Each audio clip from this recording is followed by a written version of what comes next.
ইয়েমেনের সানা আন্তর্জাতিক বিমানবন্দরে হামলা চালিয়েছে ইসরায়েল। ওই হামলা থেকে অল্পের জন্য রক্ষা পেয়েছেন জাতিসংঘের স্বাস্থ্য বিষয়ক ডব্লিউএইচওর প্রধান তেদ্রোস আথানাম গেব্রেয়েসুস। কেননা হামলার সময় তিনি ও তার কয়েকজন সহকর্মী ওই বিমানবন্দরেই অবস্থান করছিলেন।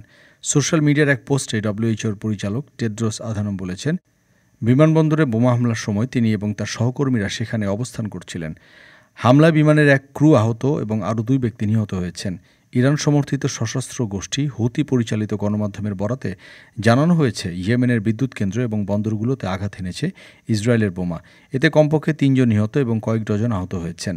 হামলার দায় স্বীকার করেছে ইসরায়েল। গত বছরের অক্টোবরে শুরু হওয়া গাজা যুদ্ধের প্রথম মাস থেকেই ফিলিস্তিনিদের সমর্থনে ইসরায়েলের হামলা চালিয়ে আসছে ইরান সমর্থিত ইয়েমেনের বিদ্রোহীরা। গত সপ্তাহে হুতিদের চালানো ক্ষেপণাস্ত্র হামলায় ইসরায়েলে 1 ডজনেরও বেশি মানুষ আহত হয়েছেন। প্রতিশোধ হিসেবে ইসরায়েলও হুতিদের বিরুদ্ধে দফায় দফায় হামলা করছে। ডেস্ক রিপোর্ট, আজ বার্তা, ঢাকা।